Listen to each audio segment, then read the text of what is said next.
maka tatkala selesai sudah, ya, selesai sudah penguburan tersebut, maka datanglah seorang perempuan mengundang Nabi. Fa'ajabahu, Nabi memenuhi undangannya. Wa nahnu ma'hu, dan kami, kata orang Ansar, pergi bersama Nabi dengan undangan tersebut. Siapa yang undang? Keluarga mayat. Nah, keluarga mayatnya lah yang mengundang. Nah, jadi ingat ya, orang yang membantah tahlil ada hadis dipakainya. Bunyi hadisnya, isna'u ala ali Ja'far ta'aman. Buatlah makanan untuk keluarga Ja'far. Ja'far kan meninggal perang Yarmouk. Berita sampai kepada keluarganya, kepada Nabi. Nabi bilang, buatkan makanan untuk keluarga Ja'far. Ini hadis dijadikan alat untuk membantah tahlilan. Bukan si mayat beri makan, tapi orang lain beri makan keluarga si. Nah, kita sebabnya dulu, ini hadis boleh. Keluarga si mayat mengundang, nih kan? Di mana letak bedanya? Nah, ini yang mau saya sampaikan.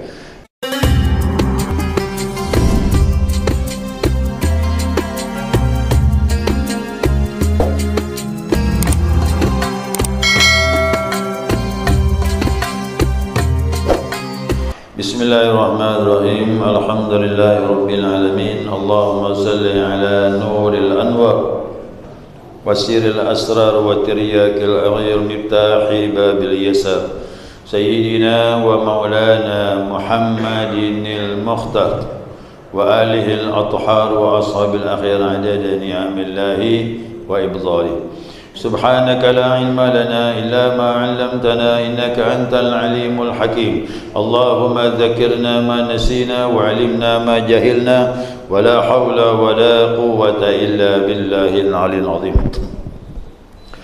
قال مصنف رحمه الله تعالى ونفعنا بعلومه في الدارين آمين. جماعة صلاة الصبح رحمكم الله. السلام عليكم ورحمة الله وبركاته. Alhamdulillah, senantiasa kita maturkan pujian dan syukur kita kepada Allah Azza wa Jal atas limpahan rahmah hidayahnya sehingga subuh ini atas izinnya kita dapat melanjutkan kajian kita, mudzakarah kita, panduan kitab hadis-hadis keutamaan dan kemuliaan dan mukjizat Nabi Muhammad sallallahu alaihi wasallam. Ya, hadis berikutnya, wa an Asim bin Kulayb an abihi an rajulin min al-ansar qala. Dari Asim bin Kulayb, dari bapaknya, dari seorang laki-laki dari suku Ansar. Orang Ansar berarti orang Madinah, ya. Jadi Asim bin Kulayb ini bercerita, dapat berita dari bapaknya.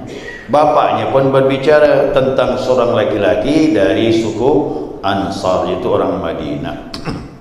Qala, nah orang Madinah itu pun ngomong, harajna ma'a Rasulillah sallallahu alaihi wasallam fi janazatin. Kami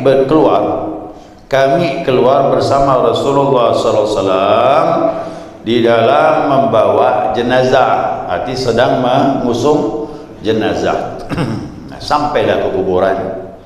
Faraitu Rasulullah sallallahu alaihi wasallam wa huwa 'ala al-qabri yusil hafir yaqul. Aku melihat Rasulullah sallallahu alaihi wasallam, beliau di atas kuburan. Nah, di atas kuburan tadi beliau berwasiat kepada orang yang menggali kubur. Jadi kalau seandainya ada yang tak pas, lihat penggali kubur tuh, kita boleh tegur. Apalagi di Pontianak ni, galinya dangkal. Seberang sini lah Pontianak kota ni, penggali pun pemalas juga. Tambahlah lagi ke bawah gitu. Nah, ini Nabi negur tu. Ya, apa teguran Nabi? Nah, kata Nabi, "Ausi min qibali rijlaihi." Luaskan lagi bagian kakinya, kata Nabi. Kecil. Nah, biar ada rentang luas lagi, kata Nabi bilang, supaya nyaman masuk. Ausi min qibali ra'si, dan luaskan lagi arah kepalanya. Nah, kalau di Pontianak dalamkan lagi. Nah, gitu. Ya, kalau saya lihat, maaf, zalim juga orang Pontianak ni. Ya, Kita tegur malah tak dengar. Udah biasa gini. Menurut engkau biasa, menurut kitab tak boleh. Ya, menurut kitab berapa hasta?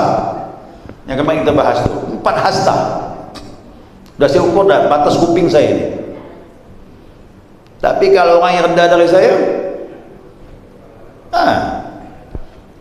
ya kan, lebih rendah berarti ke bawah lagi, pas kepalanya, kepala orang berdiri. Penjana mana ada? Dia pinggangnya masuk peti berapa tingginya? Berapa tinggi peti itu? Masuk tanah, orang berdiri di atas peti itu betis sejajar dengan tanah. Dangkal betul. Nah, ini jelasnya. Nabi bilang, luaskan lagi, kata Nabi, bagian kaki dan kepalanya. Falamma raja'a istaqbalahu da'in imra'atun fajabahu. Maka tatkala selesai sudah penguburan tersebut, maka datanglah seorang perempuan mengundang Nabi. Fa'ajabahu, Nabi memenuhi undangannya. Wa nahnu ma'hu, dan kami, kata orang Ansar, pergi bersama Nabi dengan undangan tersebut. Siapa yang undang? Keluarga mayat. Nah, keluarga mayatnya lah yang mengundang. Nah, jadi ingat ya, orang yang membantah tahlil ada hadis dipakainya. Bunyi hadisnya, isna'u ala ali Ja'far ta'aman. Buatlah makanan untuk keluarga Ja'far. Ja'far kan meninggal perang Yarmouk. Berita sampai kepada keluarganya, kepada Nabi. Nabi bilang, buatkan makanan untuk keluarga Ja'far. Ini hadis dijadikan alat untuk membantah tahlilan. Bukan si mayat beri makan, tapi orang lain beri makan keluarga si. Kita sebabnya dulu, ini hadis boleh. Keluarga si mayat mengundang ni kan, di mana letak bedanya? Nah, ini yang mau saya sampaikan. Ja'far bin Abi Talib itu kakaknya Sayyidina Ali bin Abi Talib. Keluarga Abu Talib ini, maaf, hidupnya susah, hidupnya miskin betul. Maka Nabi berpesan, buatkan makanan untuk keluarga Ja'far, kerana dia susah ekonominya dan sedang susah lagi musibah. Nah, makanya tetangga buat makanan ngantar kepada keluarga Ja'far. Inilah alasan orang yang anti tahlil. Lihatlah hadisnya, kita beri makan kepada keluarga si mayat, bukan keluarga mayat beri makan orang yang datang. Pikir-pikir betul kan? Betul kan? Tapi hadisnya jelas. Perempuan datang dari keluarga mayat mengundang Nabi. Nabi pun memenuhi undangannya. Bahkan sahabat bilang, wa nahnu mahu, nahnu itu kami, ramailah. Dan kami bersama Nabi memenuhi undangan tadi, makan di sana. Ya, jadi alasannya begini, ya, gua masa tahlil tadi. Kalau orang miskin, jangan maksakan tahlilan. Ya.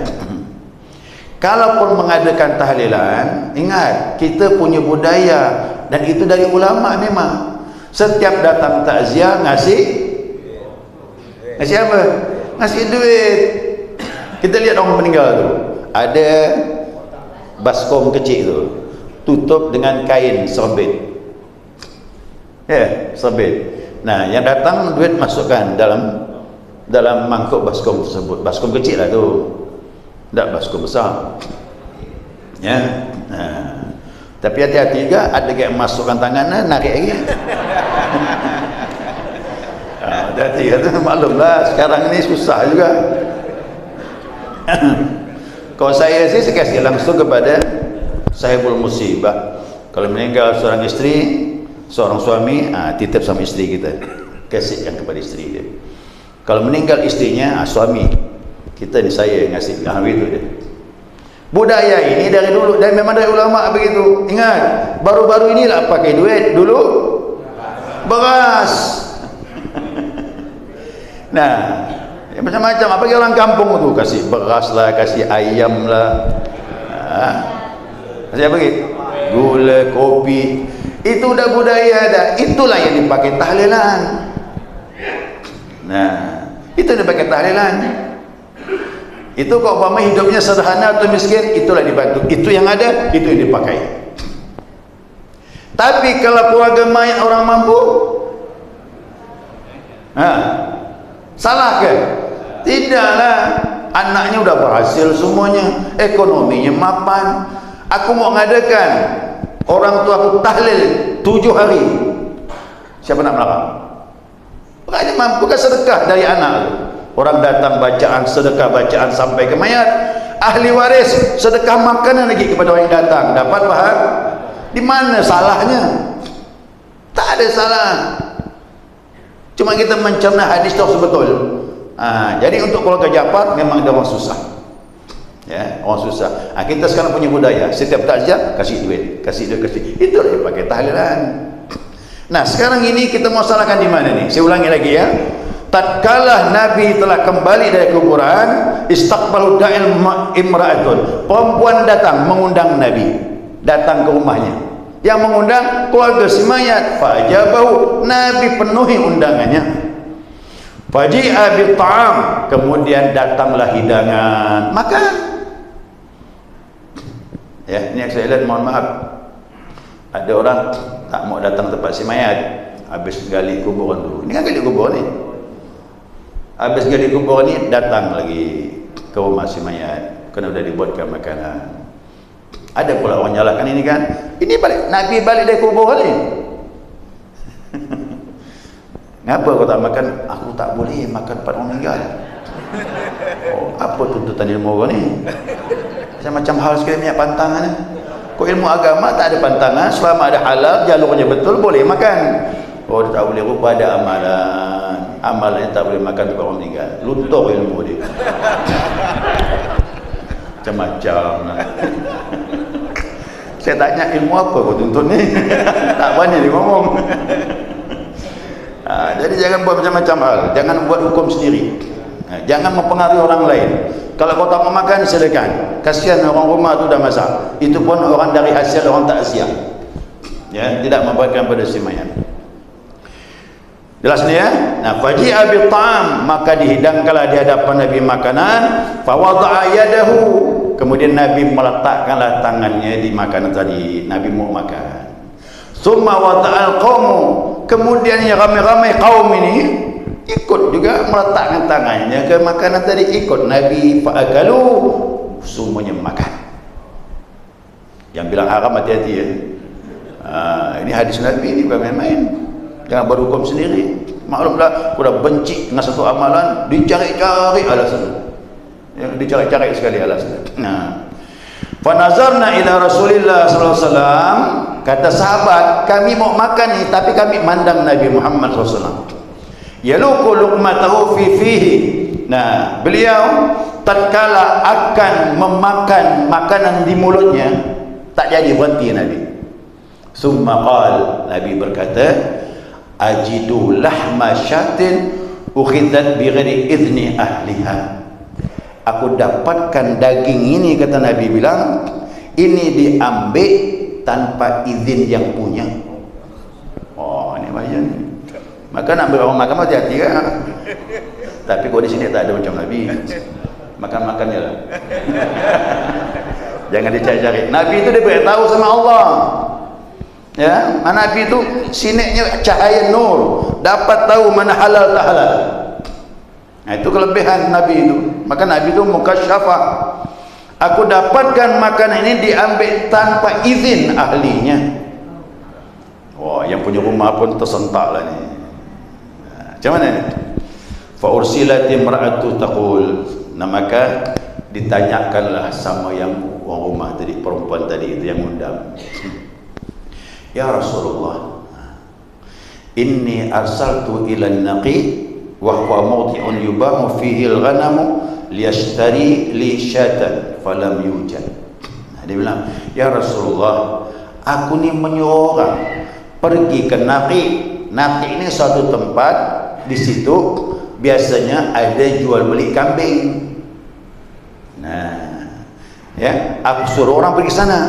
Dan dia pergi ke sana untuk di sana banyak orang jual dan untuk membeli. Aku titip duit kepada dia. Falam yujad, dia tak ada lagi jual beli kambing waktu itu, habis.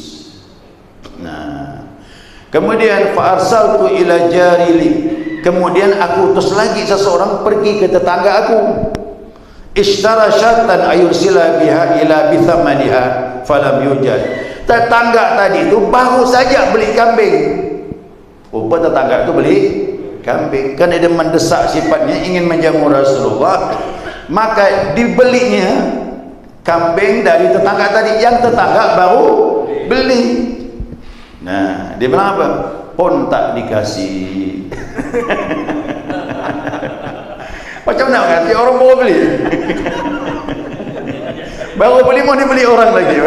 Berarti dia butuh kan? Nah, dia butuh. Farsaltu ila jarilin. Mana dia? Falam yujad. Farsaltu ila imraatihi. Kata yang punya hajat tadi ini kan perempuan kan? Aku datang istri dia. Melobi istri pula. Istri tetangga tu yang beli kambing tu. Maklumlah perempuan tu kan omongannya bagus. Lama-lama istri yang punya kambing tu mau. Nah, dia bilang apa? Fa arsalat ilayya biha, maka dikirimkanlah kambing tadi kepada yang punya hajat tadi ini, dikasih sama istrinya itu, dikasih. Faqala Rasulullah sallallahu alaihi wasallam, nah, Nabi pun bilang setelah mendengar cerita tadi, at'imi hadza ta'amul asra, ini makanan, berikan saja kepada tawanan perang, jangan beri kita. Berarti untuk tawanan perang boleh, untuk maaf jangan sampai dibuang. Nabi tak makan barang macam itu, sahabat pun tak boleh, tapi ada tawanan perang dikasih untuk menyelamatkannya itulah, jangan sampai dibuang mubazir. Begitu dah. Nah, dari hadis ni jelas ya, hukumnya apa? Tahlil tadi boleh ngundang orang balik dari kuburan, tak masalah ya. Nabi memenuhi undangan tadi. Yang kedua, nah, boleh ngundang orang makan, tapi kau dapat makanan itu harus steril kehalalannya. Jangan ngasih barang yang haram, kan haram itu tak boleh punya orang. Siapa yang ngasih tadi? Istri yang punya kambing. Hati-hati istri, jangan ngasih barang suami tanpa izin suami. Haram hukumnya. Itu kita punya atur. Tunggu suami itu bilang, bang, ini barang aku sedekahkan, boleh nak? Boleh, sedekahkanlah. Kata suami bilang, jangan, aku masih perlu. Jangan, tak boleh lakukan. Nah, itu haram hukumnya. Jadi harus jelas ini barang ini. Saya dulu masih ingat tu lah, cerita pergi maulid, pisang berangan, bagus-bagus pisang berangan tu, luar biasa. Itu dipandang sama Syekh penuh. Ini haram kata dia. Terkejut orang rumah. Saya beli ini Syekh kata dia. Betul beli, yang jual tu curi kata dia. Gitu hanya. Benar Pak? Itu malu orang rumah. Saya pun tak balik dengan makanan. Enggak, kata Syekh tu ngajam 40 hari tak terima Allah ibadah gitu. Kau makan barang yang haram 40 hari ibadah tak terima Allah. Nah, itu tahu dia. Itu saya terkejut saya itu. Ini haram kata dia. Wow. Kacau dia bilang. Jadi orang-orang yang dekat sama Allah ini yang begini-gini, mohon maaf, tahu dia. Ya, maka kita katakan Nabi, ittaqu firasatal mu'min fa innahu yanzuru binurillah. Hati-hati firasat orang mukmin, dia mandang dengan cahaya Allah. Dulu pernah disampaikan. Yang kedua kejadian saya ikut dia tu, yang jual susu pakai botol tu, gitu kan? Istrinya ngambil, beli. Wah, dia pun keluar, dia baca kitab keluar dia. Susu apa ini? Sapi. Tuan, ini tak boleh susu sapi ini. Apa? Haram. Oh, betul. Ini saya punya sapi tuan, kata dia. Saya meras sendiri. Betul, sapi kamu, kata dia. Susunya betul keluar, tapi makanannya haram. Dari mana haramnya? Kamu beri makan sapi, rumputnya tidak ada izin dari yang punya. Kalau saya tengok, saya haram semua dah sekarang.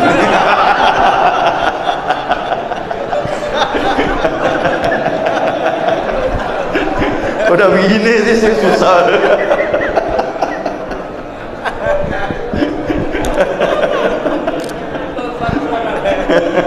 Lagi ke obat tu tak nak steril lagi dah tu dah. Makanan. Jadi susu je tu jadi masalah. Jadi kemarin hari raya korban, saya ni keliling lah ni kan, saya lihat ladang rumput itu ada pelang dah sekarang. Betul tak bang? Oh, saya kan cari sapi. Al-Jawahir kemarin alhamdulillah ada 7 ekor sapi motong. Keliling saya cari sama ponan saya tu cari sapi lagi. Sedang keliling tadi lihat ladang rumput. Ya, pemegang ini komplek ini ada tanah kosong, 2 kapling, rumputnya bagus, tancap pelang, dilarang mengambil rumput di sini. Oh, ini udah di kapling-kapling dah ni dah. Ada tak sekarang tu? Nah, kalau dah begitu berarti itu yang beritahu gitu yang punya tu. Nah, yang punya tu kan. Sampai sejauh itu agama mengajar kita tu, Masya Allah. Saya fikir ni memang masalah makan ni. Untuk zaman ini nih Pak, tak bisa main-main, godaannya besar. Godaannya besar. Saya lihat dalam kitab Isyarul Ibad itu, Nabi Isa bilang hati-hati makananmu, walaupun tusuk gigi yang kau pakai dari memetik ranting kebun orang lain. Ranting Pak, seperti pohon rambutan kan, diambil ranting kecil, kau pakai tusuk gigi, itu pun ditanya. Gimana sih bilang? Berat dah tu. Tujuan kita beragama ni, apalagi berzikir, untuk membenteng itu. Yang lalu biarlah berlalu kan. Nah, itu untuk selanjutnya kita lebih hati-hati gitu. Memang hal ini tak mudah ini. Tapi setelah kita belajar, kita kaji, kita amalkan, memang begitulah agama. Ya. Nah, begitu agama. Baik. Kemudian lagi apa hikmah yang ketiga dari hadis ini? Ya. Mana tadi hadis itu?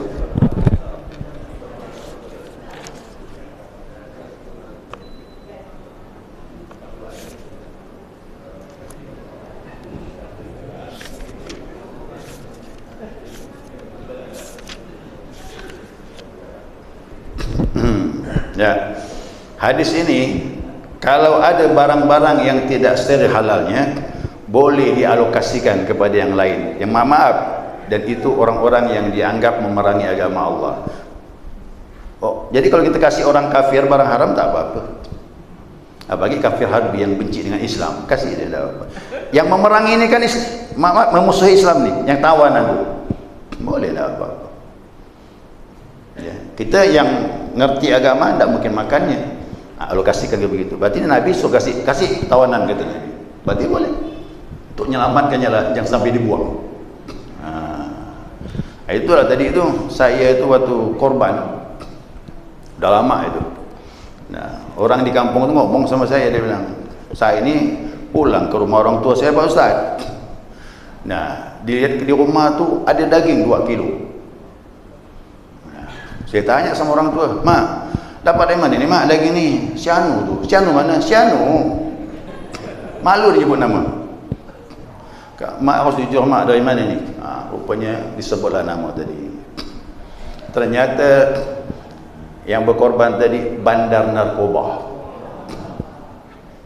Gila tak tanggung-tanggung Pak, satu orang dikasih 2 kilo satu rumah. Kita di masjid berapa? Sekilo pun Allah alam lah, kadang 7 on, 8 on, ada setengah kilo. Dia 2 kilo dikasih. Kau orang takut iman mikir kan, ni besar ni, banyak 2 kilo ni. Nah itulah tadi dia nanyakan macam mana ni, kalau kita dah tahu persis dihasil daripada itu, kekayaan dari narkoba itu, maka haram kita makannya. Caranya tadilah alokasikan pada orang yang tak beriman sama Allah, silakan, dia nak ada hukum, nak masalah ya.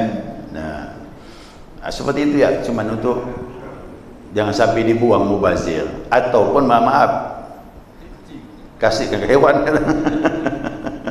Cincang-cincang taburkan, orang miara ikan ke, miara ayam ke, miara apa ke, boleh, tak masalah.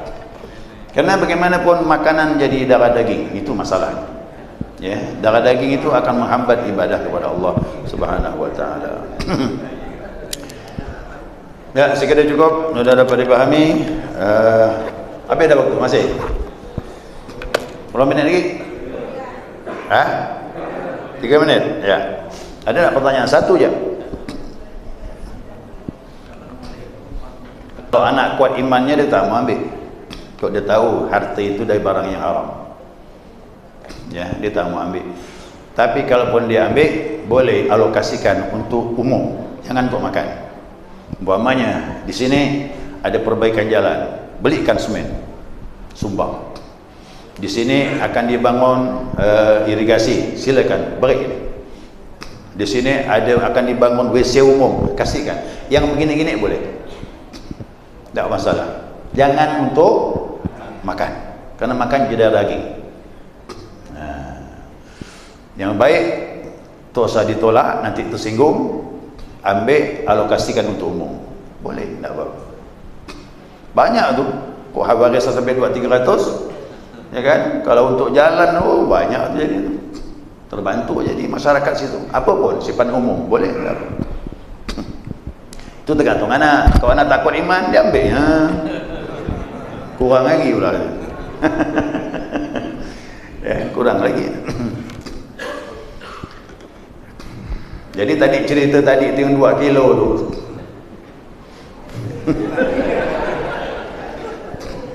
Maknya bilang tu bukannya dari sianu, hamba Allah kata dia, itu sebab hamba Allah. Hamba Allah sebenarnya. Ini dari hamba Allah. Siapa mak? Hamba Allah kata dia. Akhirnya dipujuk-pujuk sama anak, keluarlah kalimat, disebutlah nama. Oh, itu bukan hamba Allah, mak, itu hamba syaitan. Anak jawab. Asal-asal. Mohon maaf nih, bandar narkoba ni sekarang ni menjanjikan bahkan jadi anggota dewan, tembus sekarang berapa orang masuk anggota dewan dari duit itu. Gimana? Yang duduk di sana macam itu apa? Tak ada mikir kita lagi dah. Baik, subhanakallahumma wa bihamdika asyhadu an la ilaha illa anta astaghfiruka wa atubu ilaik. Ya Rabb.